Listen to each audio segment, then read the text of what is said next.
भगवान के हो जाने पर भगवान पापी से पापी को भी पुण्यात्मा बना देते हैं। ऐसा कौन पापी रहा? अजामिल कितना बड़ा पापी था, सारी जिंदगी पाप करते करते निकल गई, पर आखिरी में धोखे से, जानकर नहीं, धोखे से मुंह से क्या निकल गया था? अजामिल के मुंह से क्या निकला भैया? अजामिल के पुत्र का नाम था नारायण। तो बुलाया बेटे को, बेटा नारायण। तो बेटे ने नहीं सुना, क्योंकि नाम निकल गया। तो भगवान ने पार्षदों से कहा, जाओ, धरती पे कोई भक्त बुला रहा है।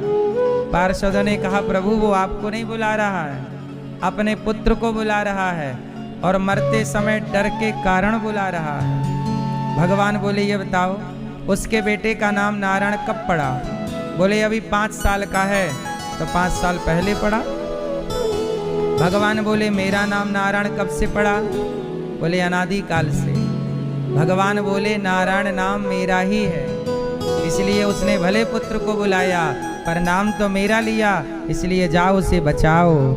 और यमदूतों के बंधन से भगवान के भेजे पार्षदों ने अजामिल को बचाया और कहा कि देखो, तुमने एक बार नाम लिया तो प्रभु की नज़र तुम पर पड़ गई, तुम सारे जीवन नाम लेते तो क्या गति होती।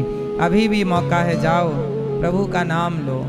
इसलिए कहता हूँ, नाम लेत भव सिंधु सुखाही, भगवान का नाम लेते रहा करिए।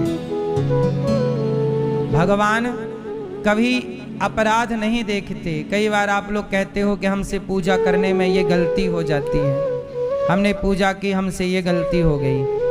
गलती कहाँ देखते हैं भगवान?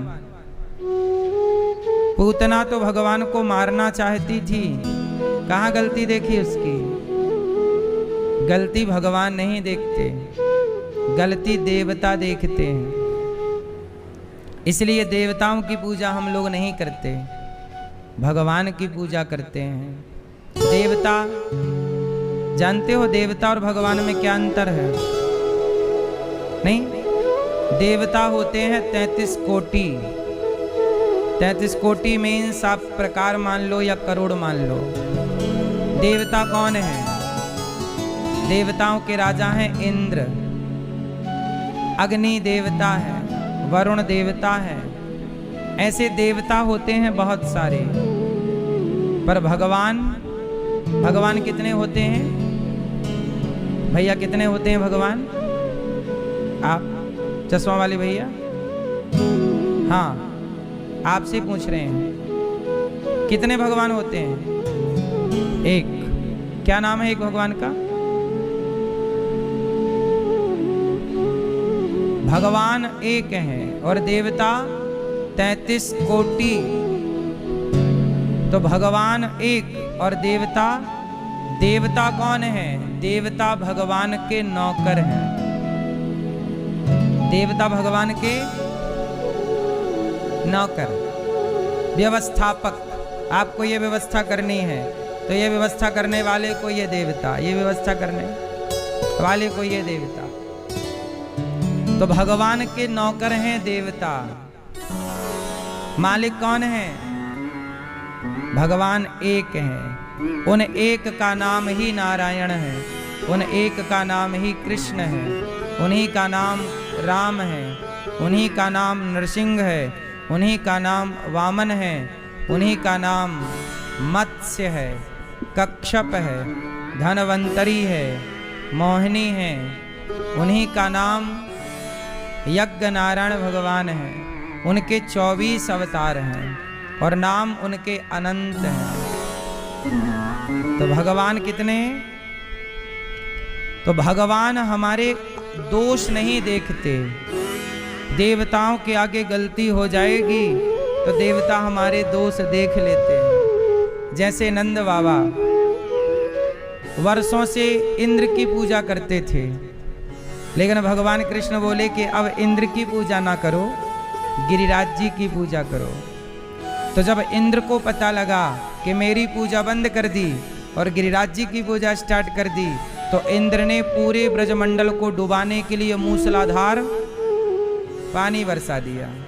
देखो जरा, सारी जिंदगी पूजा की, पुरखों से पूजा चली आ रही है, बाप दादों से, और एक बार पूजा नहीं की तो इंद्र नाराज हो गए। मतलब देवता, उनकी पूजा करो तो अच्छे, ना करो तो नाराज। तो इंद्र ने मूसलाधार पानी बरसाया, जबकि इंद्र को सोचना चाहिए कि सारे जीवन भर पूजा किए हैं, एक बार नहीं की तो क्या बिगड़ रहा। नहीं, पानी बरसाओ, पूरे ब्रज को डुबाओ। तब भगवान की शरण में ब्रजवासी आए और तब भगवान ने गिरिराज जी को खेल ही खेल में उठाया। तब भगवान ने कहा कि बाबा देखो, तुम्हारे इंद्र की पूजा हर बार की, एक बार नहीं की, तो पानी बरसा रहा है डुबाने के लिए, और पहली बार तुम्हारी गिरिराज जी की तुमने पूजा की तो गिरिराज जी तुम्हारी रक्षा के लिए देखो मेरी उंगली पर आ गए। ये भगवान है। इसलिए भगवान भगवान प्रभु जी मेरे अवगुण चित्त न धरो। भगवान कभी आपके अवगुण नहीं देखते, देवता अवगुण देख सकते हैं, है ना। भगवान अवगुण नहीं देखते। तो आपको देवता और भगवान में अंतर हमने बताया।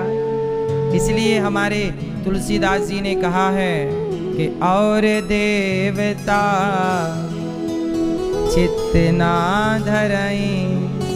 देवताओं की पूजा करने की जरूरत, इसलिए सनातन में देवताओं की पूजा नहीं होती, भगवान की पूजा होती है।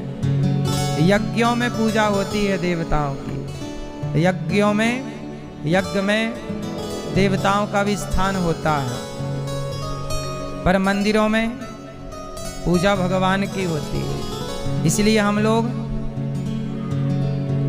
कलयुग में भगवान की पूजा ज्यादा होती है और अन्य युगों में देवताओं की पूजा ज्यादा होती है।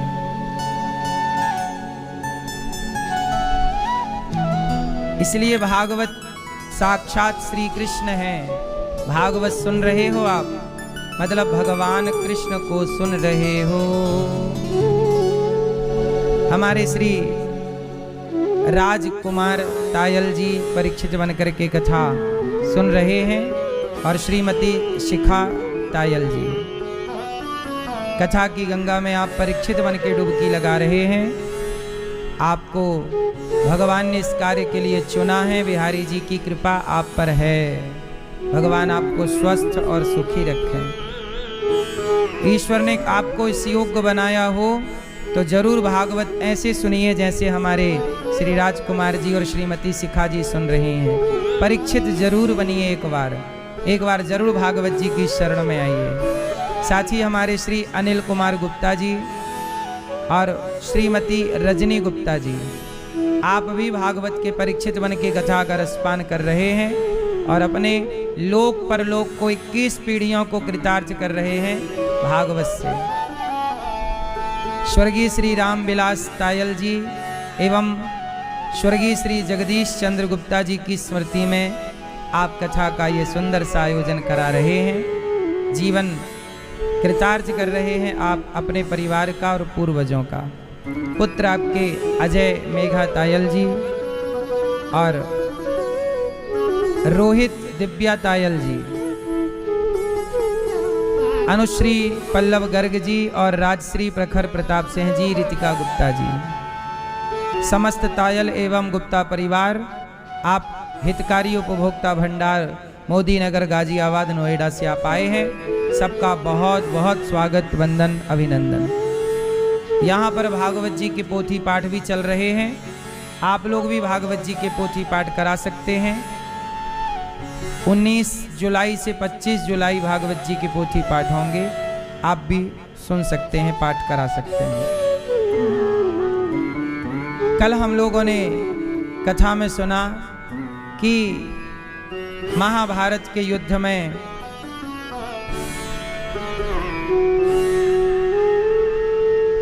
अश्वत्थामा ने द्रौपदी के 5 पुत्रों की हत्या कर दी। द्रौपदी के कितने पुत्र हैं? 5 की हत्या किसने की? अश्वत्थामा ने। क्योंकि इस गलती से कर दी। अश्वत्थामा को लगा कि ये पांडव हैं।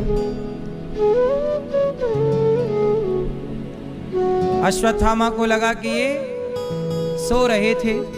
दुर्योधन ने कहा था जाओ पांडवों को मार देना, अधर्म से ही क्यों ना मारना पड़े। तो सोने वाले बच्चों को पांडव समझ लिया और पांचों का सर काट लिया अश्वत्थामा ने। अश्वत्थामा ने जब पांचों सिर दुर्योधन को दिए तो दुर्योधन की जंघा टूटी थी, पड़ा था। कहा कि जरा भीम का सिर लाओ, मैं दबाना चाहता हूँ। तो भीम का सिर लाया। वो भीम का बेटा था, बेटा बाप जैसा ही दिख रहा था। तो दबाया तो आराम से दब गया। दुर्योधन बोला कि ये भीम तो नहीं हो सकता, तुमने किसी और की हत्या की। ध्यान से देखा तो वो द्रौपदी के 5 पुत्र थे। दुर्योधन पहले प्रसन्न हुआ कि पांडव मर गए, बाद में दुख हुआ कि पांडव नहीं, वो तो पांडवों के पुत्र हैं। उसी सुख दुख की संधि में दुर्योधन की मृत्यु हो गई और दुर्योधन मर गया। जब दुर्योधन की मृत्यु हुई तो अश्वत्थामा भागा। भगवान श्री कृष्ण को सारथी बनाकर अर्जुन दौड़ पड़े और अश्वत्थामा को पकड़ा। अश्वत्थामा ने ब्रह्मास्त्र चला दिया। अर्जुन भगवान की शरण में गए। कृष्ण कृष्ण महाबाहो भक्ता नाम भयंकरा त्वमेको दह्यमानाना मपवर्गोऽसि संस्रते। अर्जुन ने कहा प्रभु अश्वत्थामा ने हमें मारने के लिए ब्रह्मास्त्र चला दिया है, आप हमारी रक्षा कीजिए। भगवान ने कहा आप भी ब्रह्मास्त्र चलाओ, आप भी ब्रह्मास्त्र चलाओ। अर्जुन ने ब्रह्मास्त्र चलाया, दोनों टकराते तो प्रलय। भगवान ने दोनों को शांत कर दिया। भगवान ने दोनों को शांत किया। अश्वत्थामा को पकड़कर द्रौपदी के सामने खड़ा किया। द्रौपदी तेरे 5 पुत्रों की हत्या इस अश्वत्थामा ने की, ये रहा, दंड दे दो। द्रौपदी बोली कि ना, क्या इसे मार देने से मेरे मरे हुए पुत्र नहीं हुआ काम। आ ही गए हो भगवान की शरण में, अब सुन लो। द्रौपदी के 5 पुत्रों की हत्या करने वाला अश्वत्थामा जब द्रौपदी के सामने लाया गया और कहा गया कि द्रौपदी तू ही बता किसे कौन सा दंड दें, क्योंकि इसने तेरे निरपराध 5 बच्चों की हत्या की है। द्रौपदी ने जो कहा वो सुनिएगा। द्रौपदी ने कहा कि क्या इसे मार देने से मेरे मरे हुए पुत्र जीवित हो जाएंगे? नहीं, जब मेरे मरे हुए पुत्र जीवित नहीं होंगे तो इसे मारने से फायदा क्या, इसलिए इसे मारो मत। ये गुरु पुत्र है और गुरु का पुत्र गुरु के तुल्य है, इसे ना मारो, छोड़ दो। अब अश्वत्थामा को उसके सिर की मणि निकालकर उसे छोड़ दिया गया। पर अश्वत्थामा के अंदर प्रतिशोध था कि इन्होंने मेरा अपमान किया है, इसलिए इन्हें दंड तो देना ही है। तो अश्वत्थामा ने क्या किया, पांडवों के वंश को नष्ट करने के लिए ब्रह्मास्त्र चला दिया। पांडवों का वंश कौन है? अभिमन्यु, जो कि महाभारत में मारे जा चुके हैं। पर अभिमन्यु की पत्नी उत्तरा वो गर्भवती है। अभिमन्यु की पत्नी क्या है? उनके पेट में जो बच्चा था उस गर्भ के बच्चे को मारने अश्वत्थामा ने ब्रह्मास्त्र दौड़ा गया। और जैसे ही ब्रह्मास्त्र गया, अभिमन्यु की पत्नी उत्तरा दौड़कर भगवान कृष्ण की शरण में चली गई। हे कृष्ण, हे प्रभु, अभी मेरे पुत्र ने जन्म नहीं लिया, और अश्वत्थामा ने मेरे पुत्र को मारने के लिए देखो ब्रह्मास्त्र चला दिया। हे प्रभु, जैसे आपने मेरी सास की रक्षा की, द्रौपदी, जैसे आपने द्रौपदी की रक्षा की, ऐसे आप मेरी रक्षा कीजिए। हे प्रभु, अभी मेरे पुत्र ने जन्म नहीं लिया और यदि ये मर जाएगा तो लोग क्या कहेंगे कि जिन पांडवों के रक्षक कृष्ण थे उन पांडवों के वंश में कोई पानी देने वाला नहीं बचा। आप पर उंगलियां खड़ी करेंगे लोग। इसलिए हे प्रभु, आप इस गर्भ की रक्षा इसलिए करिए क्योंकि इससे आपके यश की रक्षा होगी, वरना आपका यश मिट्टी में मिल जाएगा। हे प्रभु, आप रक्षा कीजिए। भगवान ने कहा, उत्तरा तुम चिंता ना करो, तुम्हारे गर्भ की रक्षा हम करेंगे। भगवान ने छोटा सा रूप बनाकर उत्तरा के गर्भ में गए और ब्रह्मास्त्र को सुदर्शनास्त्र से काट दिया। उसी बालक का नाम, जिस गर्भ की रक्षा भगवान ने की, उसी का नाम बाद में पड़ा परीक्षित, जिनको सुखदेव जी ने भागवत सुनाई। तो उत्तरा के गर्भ की भगवान ने रक्षा की और रक्षा करके अब भगवान द्वारिका जाने लगे। ये उन दिनों की बात है जब पांडव महाभारत जीत गए, धर्मराज युधिष्ठिर राजा बन गए। अब कृष्ण सबको सौंप करके कि भाई आप राजा बन गए, अब आराम से रहो, अब मैं चला। तो श्री कृष्ण जाने लगे द्वारिका, और जब द्वारिका गए, जाने लगे, तो रथ के आगे हाथ जोड़कर माता कुंती खड़ी हो गई। कुंती बुआ कृष्णाय वासुदेवाय, देवकी थक गई। हाँ, मैं सबका होकर देख चुका, एक तेरा होना बाकी है। रोया मैं बहुत जग के आगे, रोया मैं बहुत जग के आगे, तेरे आगे रोना बाकी है। मैं सबका होकर देख चुका, एक तेरा होना बाकी है। तेरे प्यार में रो रो सांवरिया, आँखों से आंसू बहते हैं। प्रेमी के आंसू ओ कान्हा, बस तुमसे इतना कहते हैं।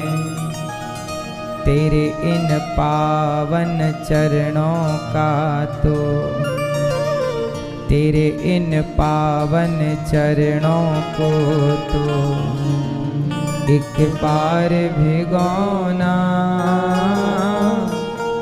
बाकी है। सबका होकर देख चुका। द्रौपदी ने कहा, अर्जुन, मुझे बड़ा गर्व था कि मेरा पति धनुर्धर अर्जुन। आपको भी कई बार घमंड होता है, मेरा तो इससे पहचान, मेरी तो इस नेताजी से, इससे जान पहचान। द्रौपदी के पति अर्जुन गांडीवधर, गदाधर भीम, मतलब धरती के सबसे बलवान लोग द्रौपदी के पति हैं।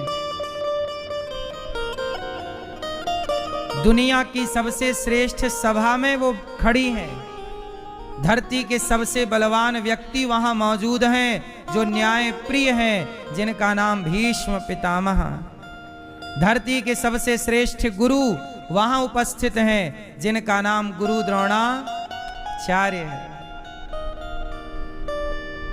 लेकिन वहां द्रौपदी को जब अपमान हुआ, साड़ी उतारी, कोई ना तैयार हुआ रक्षा के लिए। तब द्रौपदी ने दोनों हाथ उठाए और कहा, हे गोविंद। और जैसे ही गोविंद कहा तो गोविंद का गो सुनाई पड़ा कि प्रभु थाली छोड़े द्वारिका से और दौड़ पड़े। और जब दौड़े, साड़ी बनकर, वस्त्र बनकर गोपियों का चीर चुरा लेते हैं और द्रौपदी का चीर बढ़ा देते हैं।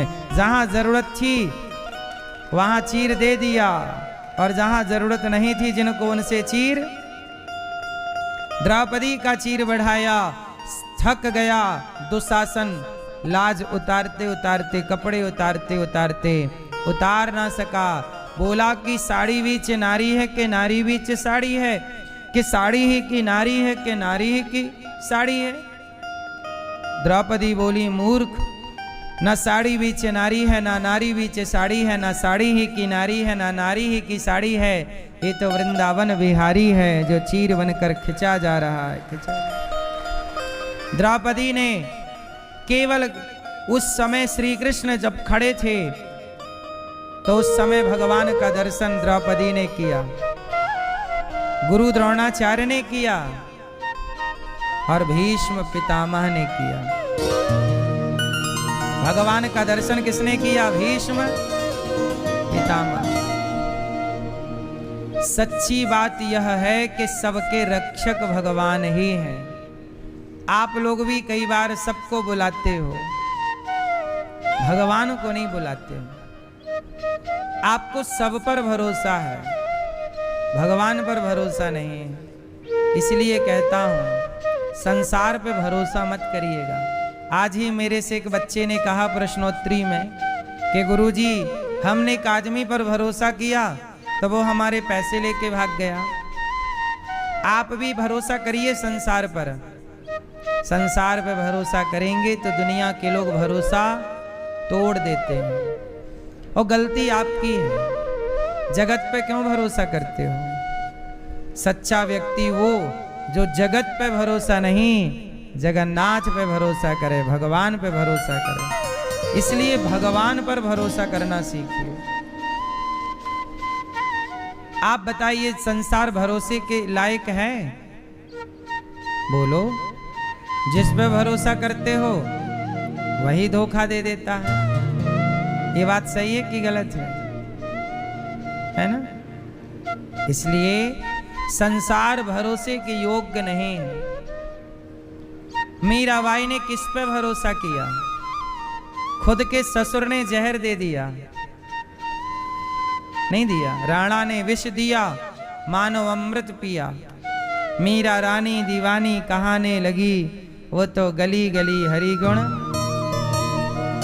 खुद के ससुर ने जहर दे दिया। भरोसा है? किस पर करोगे भरोसा? भरोसे के योग्य केवल भगवान है। कुंती बुआ बोली, श्याम सुंदर मुझे विपत्ति दीजिए, दुख दीजिए। आपने पग पग में मेरी रक्षा की है। जब कौरवों ने लाक्षागृह में बंद कराया और हम लोगों को, पांडवों को, हमारे बच्चों को जीवित जलाना चाहा, तब आप ही हमारे रक्षक थे। जब दुर्योधन ने 10,000 संतों को वनवास के दौरान धर्मराज के कुटिया पर 10,000 संतों को भोजन के लिए भेज दिया, तब आपने ही हमारी रक्षा की।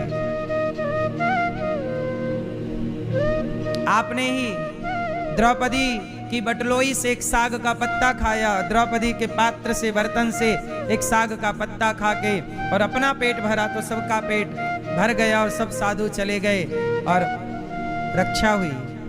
प्रभु आपने ही पग पग में हमारी रक्षा की। महाभारत के युद्ध में पांडवों को मारने की प्रतिज्ञा कर ली पितामह भीष्म ने, तब आपने ही मेरे पुत्रों की रक्षा की। द्रौपदी को जब पता लगा कि पांडवों को मारने की प्रतिज्ञा भीष्म पितामह ने कर ली है, तो द्रौपदी आई भगवान कृष्ण के पास। उस समय रात्रि के भगवान बांसुरी बजा रहे थे, और जब बांसुरी बजा रहे थे श्याम सुंदर, द्रौपदी आई, कन्हैया के चरणों में गिर पड़ी। कन्हैया, आपको बांसुरी बजाने की पड़ी है? और यहाँ मेरे पतियों की हत्या का षड्यंत्र रच रहे हैं पितामह, आप रक्षा नहीं करोगे? कन्हैया बोले कि क्या हुआ? बोले पितामह ने प्रतिज्ञा की है कि कल का युद्ध पांडवों का अंतिम युद्ध होगा, मुझे डर लग रहा है। अर्जुन बोले चलो अर्जुन से, भगवान कृष्ण बोले चलो अर्जुन से बात करते हैं। अर्जुन के पास गए तो अर्जुन सो रहे थे अपने कक्ष में। अर्जुन ने कहा, भगवान कृष्ण ने कहा अर्जुन जागो, उठो उठो। क्या हुआ कन्हैया इतनी रात को? भगवान बोले कि कल के युद्ध में पितामह ने प्रतिज्ञा ले ली है तुम्हें मारने की, कल की कोई योजना बनाओ, क्या सो रहे हो? अर्जुन बोले प्रभु कल की योजना मैं नहीं बनाऊंगा, नींद आ रही है, आप भी सो जाओ, चलो अपन दोनों सो जाते हैं।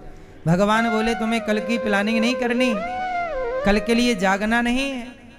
अर्जुन मुस्कुराकर बोले श्याम सुंदर, जिस अर्जुन के लिए प्रभु रात भर जाग रहे हो और वो चिंता कर रहे हो, जब आप हैं चिंता करने के लिए तो मैं किस बात की चिंता करूं? आप है ना, मैं आपके भरोसे निश्चिंत होके क्यों ना सोऊं? जब आप मेरे लिए जाग रहे हैं तो जिसकी चिंता भगवान करें उसे खुद की चिंता करनी है क्या? मैं सो रहा हूं। अर्जुन सो गए। श्याम सुंदर द्रौपदी से बोले चलो लंबा घूंघट डालो और जाओ पितामह को प्रणाम करो। पितामह रात्रि के ध्यान लगाकर बैठे थे, क्योंकि कल का युद्ध पितामह का अंतिम युद्ध था और यह युद्ध के 10वें दिन की घटना है, 10वें दिन की रात्रि। पितामह भीष्म के पास द्रौपदी लंबा घूंघट डालकर गईं। भगवान ने कहा जाओ पितामह को प्रणाम करो। पितामह को प्रणाम किया। पितामह प्रणाम। पितामह ने आशीर्वाद दिया, द्रौपदी आशीर्वाद दिया, सदा सुहागन रहो, सौभाग्यवती भव। जब सुहागन का आशीर्वाद दिया तो द्रौपदी, अच्छा पितामह को लगा ये दुर्योधन की पत्नी है, तो आशीर्वाद क्या दे दिया? सौभाग्यवती भव, सुहागन रहो। और द्रौपदी को जब आशीर्वाद मिला तो घूंघट उठाए, और जब घूंघट उठाई पितामह दंग रह गए। द्रौपदी तुम? पितामह समझ गए कि ये योजना द्रौपदी तुम्हारी नहीं हो सकती, बिना लड़े इतना बड़ा खेल, ये तुम्हारा, ये तुम्हारी बुद्धि नहीं है। कौन लाया है सच बताओ? बोले प्रभु आए हैं, बाहर खड़े हैं। पितामह ने कुटिया के बाहर निकलकर देखा तो श्याम सुंदर द्रौपदी की चरण पादुका लिए खड़े थे, चप्पल लिए खड़े थे। भगवान बोले, पितामह बोले कि प्रभु ये चरण पादुका किसकी है? बोले द्रौपदी की। तो आपने क्यों हाथ से ले रखी है? बोले आपके द्वार पे उतरी थी, कहीं कोई देख लेता कि आपके द्वार पे द्रौपदी की चरण पादुका तो आप पर आरोप लगता कि आप पांडवों का पक्ष ले रहे हैं, इसलिए मैंने हटा ली, कोई देख ना ले। क्यों प्रभु यहां कैसे आना हुआ? भगवान कृष्ण बोले अब आपसे बात द्रौपदी करेगी। द्रौपदी बोली पितामह कल के युद्ध में आपने मेरे पतियों को मारने की प्रतिज्ञा की है और आज आपने मुझे सौभाग्यवती होने का वरदान दिया है। जब आप मेरे पतियों को मार ही डालोगे तो मैं सौभाग्यवती रहूंगी कैसे? मेरे सुहाग को तो आप ही उजाड़ोगे। एक तरफ तो आप कह रहे हो कि सुहागन रहो और दूसरी तरफ आप मेरे पतियों को मारने की प्रतिज्ञा। हे पितामह आपका दो वचन हो गए आपके, एक वचन ये है कि सुहागन रहो और एक वचन ये है कि पांडवों को मैं मार डालूंगा। अब ये बताओ कि कल के युद्ध में आप कौन सा वचन पूरा करोगे? मैं सुहागन रहूंगी ये वचन, या मैं मेरे पतियों को मारोगे ये वचन? तब भीष्म पितामह भगवान की ओर देखकर रो पड़े, आंखों में आंसू आ गए और पितामह ने भगवान के चरण पकड़ के कहा द्रौपदी जिसके रक्षक ये हैं, जिसके रक्षक साक्षात भगवान श्रीमन नारायण कृष्ण हो, भला उनको ये पितामह क्या मारेगा? तेरे पतियों की रक्षा तो श्री कृष्ण कर रहे हैं और जिनके रक्षक भगवान हो उन्हें मैं क्या मारूंगा? बेटी कल का युद्ध मेरा ही अंतिम युद्ध होगा। और 10वें दिन के युद्ध में पितामह भीष्म ने जो अर्जुन पर बाणों की बरसात की, भगवान ने रथ का पहिया उठाया, पितामह यदि अर्जुन को एक भी बाण लगा, देखो जरा, भगवान इतने बड़े हैं पर अपने भक्त से प्यार कितना है। अर्जुन से एक बाण भी छुआ, रथ का पहिया लेकर दौड़े, और जब दौड़े तो पितामह ने अपना धनुष बाण छोड़ दिया, क्योंकि भगवान श्री कृष्ण ने प्रतिज्ञा ली थी कि मैं महाभारत में कोई अस्त्र शस्त्र नहीं उठाऊंगा। और पितामह ने प्रतिज्ञा ली कि प्रभु मैं आपको अस्त्र शस्त्र उठवा कर रहूंगा। तो वही पितामह के वचन को रखने के लिए भगवान ने अपनी प्रतिज्ञा तोड़ दी और रथ का पहिया लेकर के दौड़ पड़े। और जब पितामह ने प्रभु का दर्शन किया, हाथ जोड़कर खड़े हो गए कि तभी अर्जुन से भगवान ने कहा बाण मारो, और बाण मारा तो शरीर पार करता हुआ अर्जुन का हर बाण पितामह के शरीर में धंसने लगा और पूरा शरीर बाणों से भर गया। और पितामह का संतुलन बिगड़ा रथ से, और वो धड़ाम से नीचे गिरे और वो बाणों की सैया पर लेट गए। ये युद्ध के 10वें दिन का हाल है। भीष्म पितामह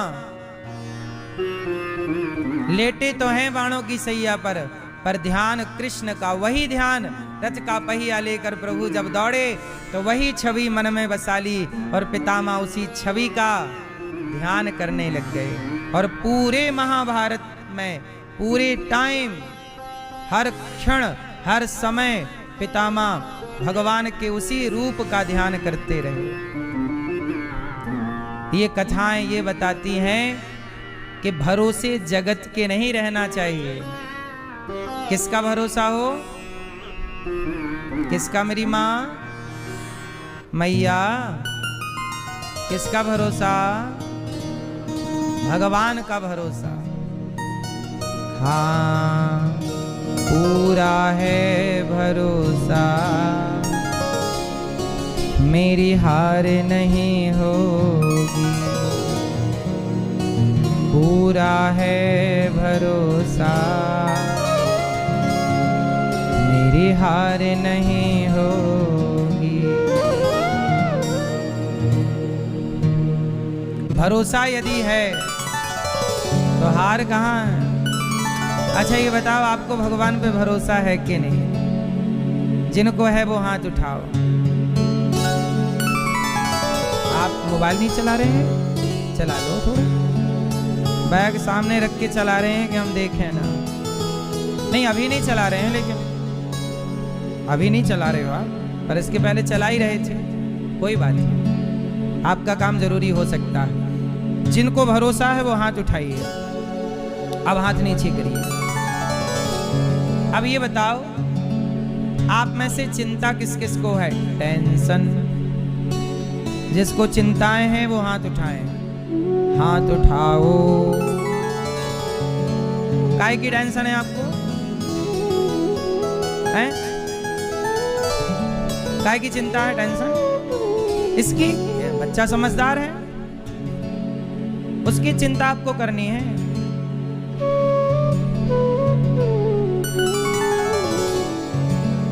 आपको किसकी चिंता है? पेट की, और बड़ा करना है।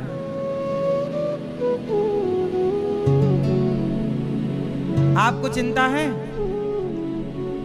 किसकी? किसकी? काय की? मृत्यु की, बच्चों की। बच्चों की चिंता आप क्यों कर रहे हैं? बच्चों की चिंता बच्चे किसने दिए? बच्चे के एक बाल भी आपने लगाया हो तो बताओ। एक बाल, एक रोमा भी आपने बच्चों का आपने सेट किया हो तो बताइए। आंखें आपने सेट की, कान लगाया होगा आपने, हाथ आपने लगाया होगा, उंगली, एक बाल।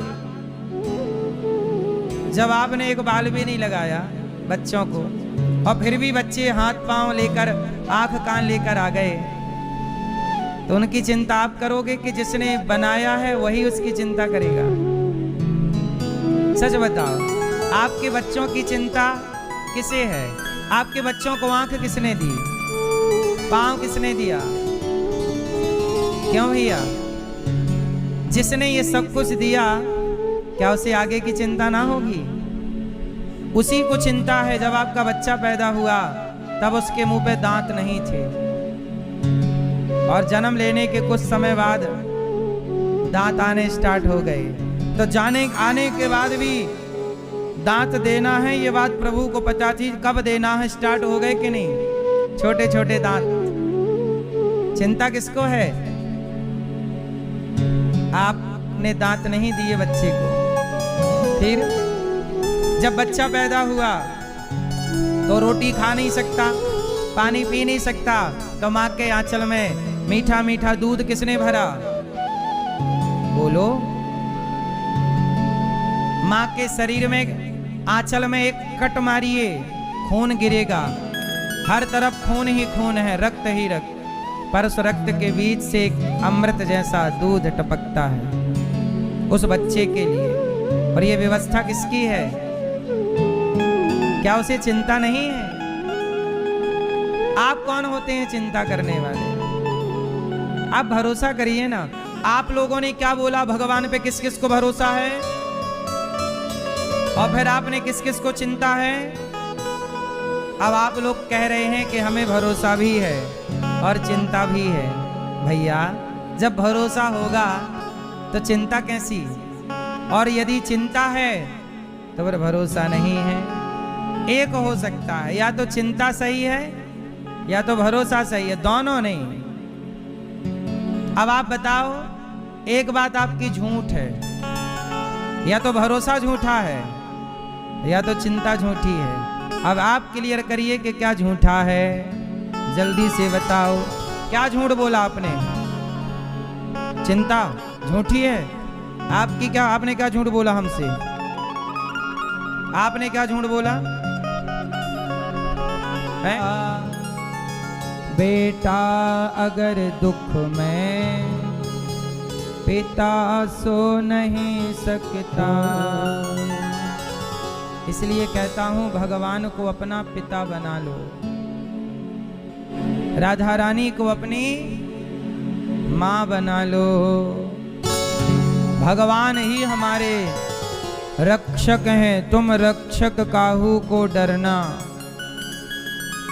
भगवान से एक संबंध जोड़ लीजिए। नाता एक राम जी से, दूजा नाता तोड़ दे। आशा एक राम जी की, दूजी आशा छोड़ दे। मैया, तो क्या बढ़ाओगे? चिंता, भरोसा? क्या होगा? द्रौपदी को क्या था? अर्जुन को क्या था? मीरा को क्या था? आपको क्या नहीं है?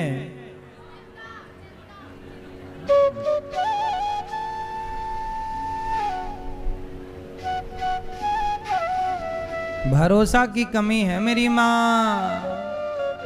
मैया, ओ गुलाबी मैया, कथा सुनने आई हो मेरी माँ? किसे बुला रही हो मेरी प्यारी माँ?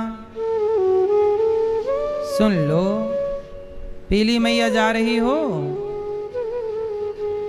जाओ, टाटा।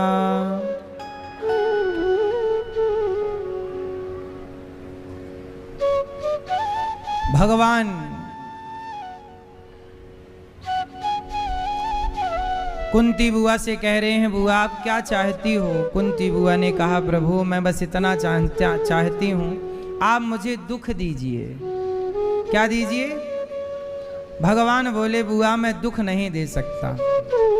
अच्छा ये बताओ, दुख आपको कौन देता है?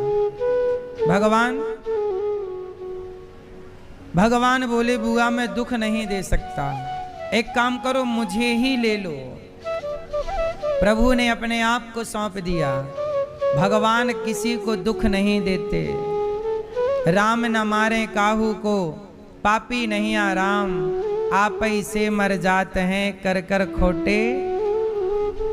भगवान किसी को दुख नहीं देते। तो फिर आप सवाल करोगे कि जब भगवान दुख नहीं देते तो जो लोग दुखी होते हैं उन्हें दुख देता कौन है? तो भगवान दुख नहीं देते। व्यक्ति का अपना जो कर्म होता है, अच्छा या बुरा, वही बुरा कर्म से तकलीफ दुख देता है। और काल ही कर्म ही ईश्वर ही मिथ्या दोष लगाएं, व्यक्ति भगवान को दोष लगाता है, काल को कर्म को दोष लगाता है, पर दोष किसी का नहीं है। हम दुखी हैं तो हमारा ही कोई पाप है, आप सुखी हैं तो आपका कोई पुण्य किया होगा जो सामने खड़ा है सुख बनकर, और आपका जो पाप है वो आपके दुख बनकर खड़ा हो जाता है। इसलिए अवश्यमेव भोक्तव्यम कृतम कर्म शुभाशुभम।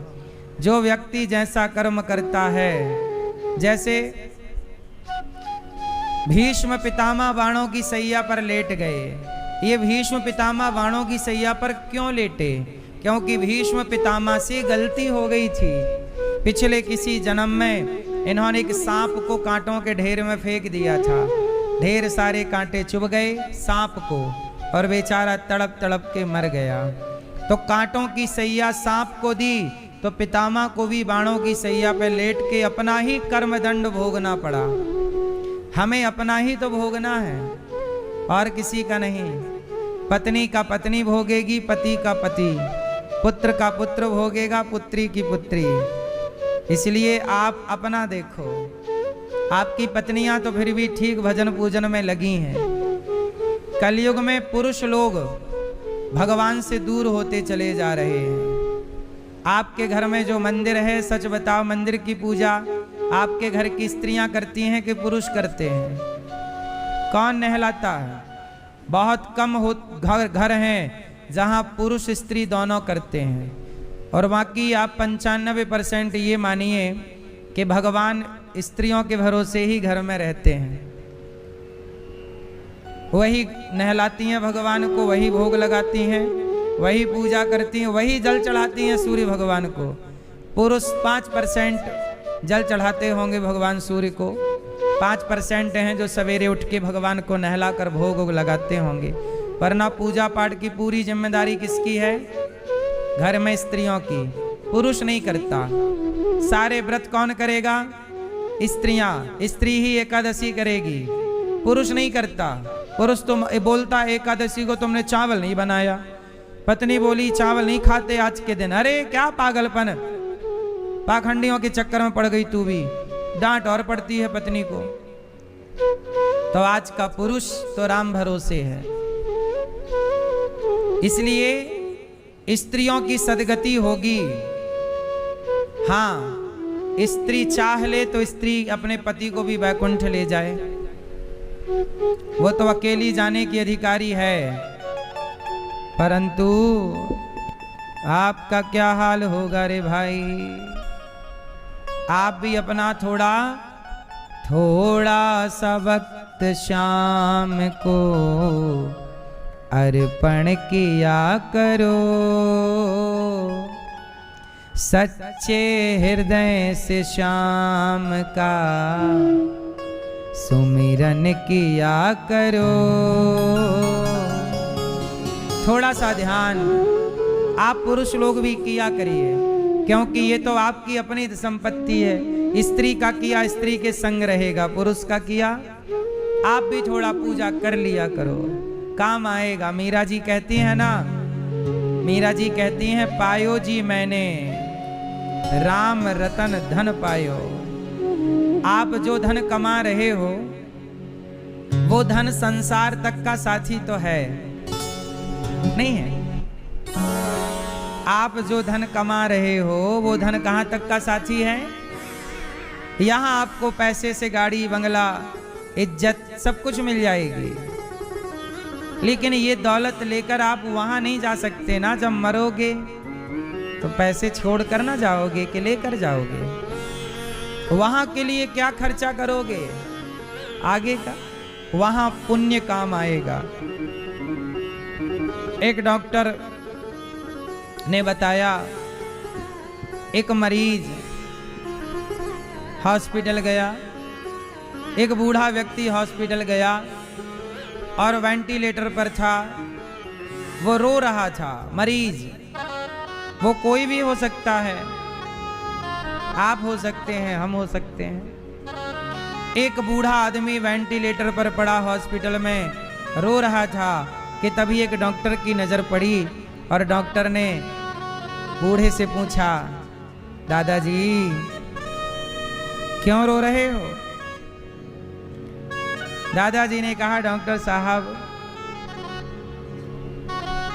इसलिए रो रहा हूं कि अब मैं आखिरी यात्रा पर हूं। अच्छा, डॉक्टर साहब ने कहा आप मरने वाले हो इसलिए रो रहे हो। अच्छा, वो बिल्कुल आखिरी चल रहा था वो बूढ़े आदमी का, वेंटिलेटर पर थे, आखिरी टाइम था। डॉक्टर साहब बोले, अच्छा मर रहे हो इसलिए रो रहे हो? बूढ़ा मरते हुए बोला, नहीं नहीं नहीं, मैं मर रहा हूं इसलिए नहीं रो रहा हूं। तो फिर क्यों रो रहे हो? तो मरते हुए व्यक्ति ने डॉक्टर साहब से कहा कि मैं इसलिए रो रहा हूं कि जो मुझे करना था वो मैंने नहीं किया, और जो मुझे नहीं करना था वो मैंने किया, इसलिए वो सब कुछ अब मुझे दिख रहा है, वो देख देख कर मैं रो रहा हूं और मुझे रोते रोते जाना पड़ रहा है। डॉक्टर साहब ने बड़ी जिज्ञासा से पूछा कि भाई ये बताओ, क्या नहीं करना था जो आपने किया और क्या करना था जो आपने नहीं किया? क्या था ऐसा? तब मरते हुए उस बूढ़े व्यक्ति ने बोला कि मैं चाहता तो ना जाने कितने लोगों को रोटी देकर मैं कितनों की भूख मिटा सकता था। मैं बहुत पैसे वाला हूं, मैं बहुत बड़ा आदमी हूं, मैं चाहता तो कितने लोगों को पढ़ा सकता था, बच्चों को कितने भूखों की भूख मिटा सकता था, कितने लोगों की मैं सेवा कर सकता था, मदद कर सकता था, पर मैंने किसी की कोई मदद नहीं की, मैंने किसी की कोई हेल्प नहीं की। करना था मदद, करनी थी सेवा, मैंने नहीं की, और जो नहीं करना था वो मैंने किया। मैंने घमंड किया, अहंकार किया, दूसरों को नीचे दिखाया। कई बार मैंने अपने घमंड के चलते अपना पैसा खर्च करके भी लोगों का मैंने नुकसान किया है, बिगाड़ा है। ये मुझे नहीं करना चाहिए था। अब मैं चाह कर भी किसी भूखे को 2 वक्त की रोटी दान नहीं कर सकता। मेरे पास बहुत पैसा है, मेरे खाते पर, मेरे परिवार में, मेरे बच्चों के पास बहुत जोड़ा, पर मैंने कोई अच्छे काम नहीं किए। केवल घमंड में जीता रहा, दौलत का घमंड करता रहा। आज देखो ना डॉक्टर साहब, मैं पढ़ा हूं, मेरी दौलत मेरे काम नहीं आ रही है। लता जी जब गईं तो लता जी ने जाते इंटरव्यू दिया। लता जो बहुत अच्छा गाती थी, लता जी जब गईं उन्होंने कहा कि मेरे पास सैकड़ों जोड़ी कपड़े पड़े हैं, पर आज मैं हॉस्पिटल में वो हॉस्पिटल का कपड़ा पहन करके एक बिस्तर पर पड़ी हूं।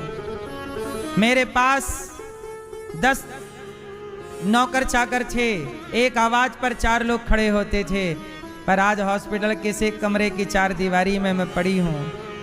आवाज लगाने पर भी समय पर कोई आने को तैयार नहीं है।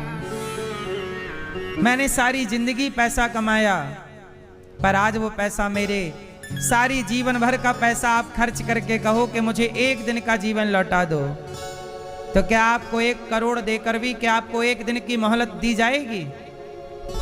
आप पैसे से समय नहीं खरीद सकते, बल्कि समय को बर्बाद कर सकते हैं पैसे के लिए।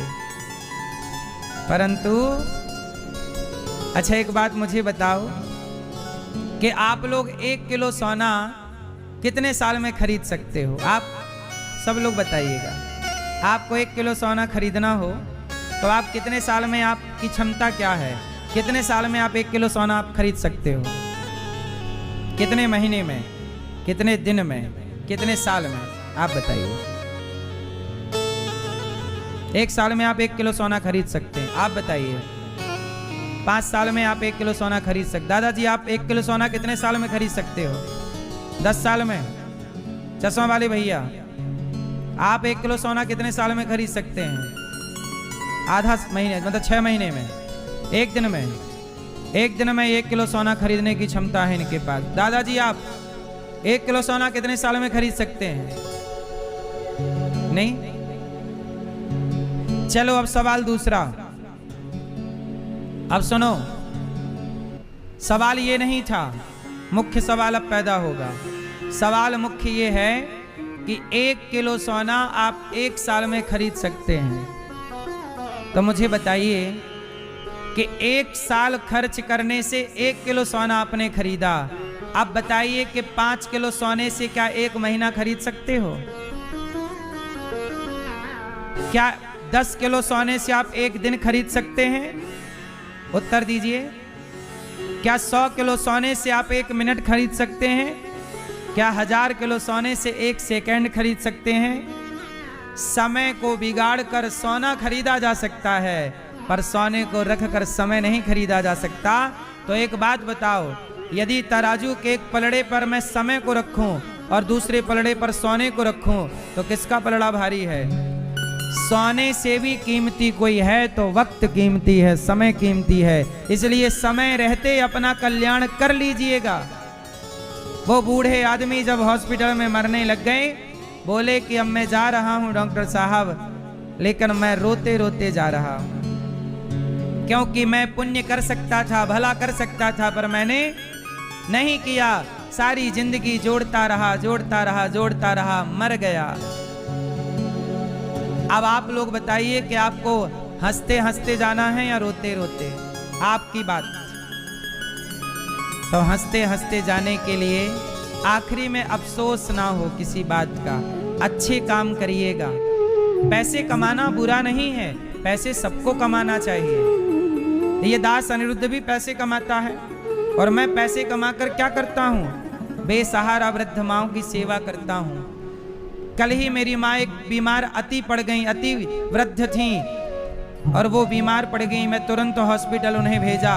आज वेंटिलेटर पर है। मैं आज गया था माँ का दर्शन करने, वेंटिलेटर पर हैं। डॉक्टर ने बोला कि थोड़ा सा पैरालिसिस आ गया है बुढ़ापे में। ये देखो, ये हमारी माँ है, टीवी पर आप देख सकते हैं। ये हमारी माँ है, वो माँ जिनके अपने बच्चे, जिनके अपने लोग आने को तैयार नहीं हैं, बुढ़ापे में भी देखने को तैयार नहीं है। ऐसी माँओं की सेवा ये दास अनिरुद्ध करता है। चाहे 1000 रुपए लगे या लाख रुपए लगे, 5 लाख भी लगे, तो ये दास माँओं की सेवा में लगाता है। आपसे बस मेरी यही प्रार्थना, जब मैं मरूंगा तो मरते समय में रोऊंगा नहीं, हंसते हंसते मरूंगा।